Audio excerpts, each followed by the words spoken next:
नमस्कार। Super India news TV में आपका स्वागत है। मैं हूं राजेश आर्य। आइए देखते हैं आज का विशेष समाचार। निशाने पर रामनवमी।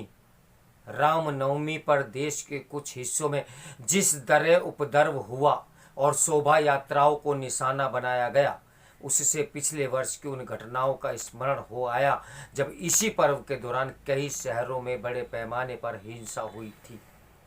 यह मानने के अच्छे भले कारण हैं कि रामनवमी पर निकाली जाने वाली शोभा यात्राओं पर किसी सुनियोजित षड्यंत्र के तहत हमले हो रहे हैं।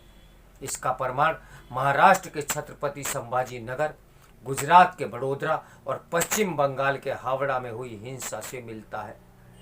संभाजी नगर में एक राम मंदिर के पास जमकर हिंसा की गई और जब पुलिस मौके पर पहुंची तो उपद्रवियों ने उसे भी निशाना बनाया। इसके चलते कई पुलिसकर्मी भी घायल हो गए। बड़ोदरा में रामनवमी की 2 शोभा यात्राओं पर हमले किए गए। हावड़ा में तो अति ही हो गई। यहाँ शोभा यात्रा पर हमले के साथ हिंदुओं के घरों और दुकानों को भी निशाना बनाया गया। इससे भी चिंताजनक बात तो यह हुई कि वहां दूसरे दिन भी हिंसा जारी रही। हावड़ा में शुक्रवार की नमाज के बाद हिंसक भीड़ ने जैसा उत्पात मचाया, उससे साफ है कि उसका दुस्साहस बड़ा हुआ था और उसे पुलिस की चौकसी से कोई मतलब नहीं था। हैरानी नहीं कि मुख्यमंत्री ममता बनर्जी के इस कथन ने उपद्रवी तत्वों का दुस्साहस बढ़ाने का काम किया हो कि मुस्लिम इलाकों से रामनवमी की शोभा यात्रा न निकाली जाए। आखिर इस तरह का बयान देने का की क्या आवश्यकता थी?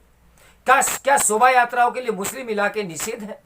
यदि किसी भी ओर से ये कहा जाएगा कि हिंदू समुदाय मुस्लिम इलाकों से शोभा यात्रा न निकाले, तो फिर कोई ये भी कहेगा कि मुस्लिमों को अपने जुलूस हिंदुओं के इलाकों से नहीं निकालने चाहिए। क्या ममता बनर्जी यही चाहती है?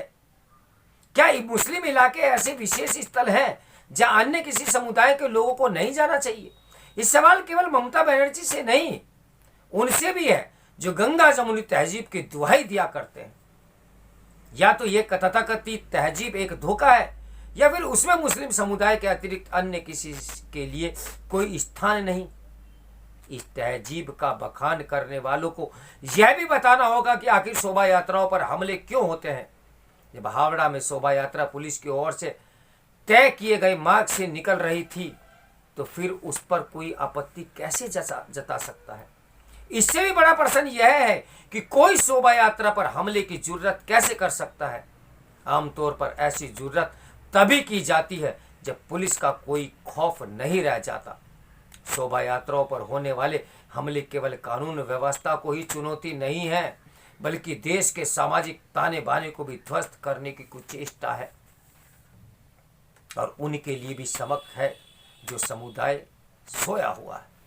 तो मेरे साथ बने रहे सुपर इंडिया न्यूज टीवी के ब्रेकिंग न्यूज के लिए। नमस्कार, मैं हूं राजेश आर्य।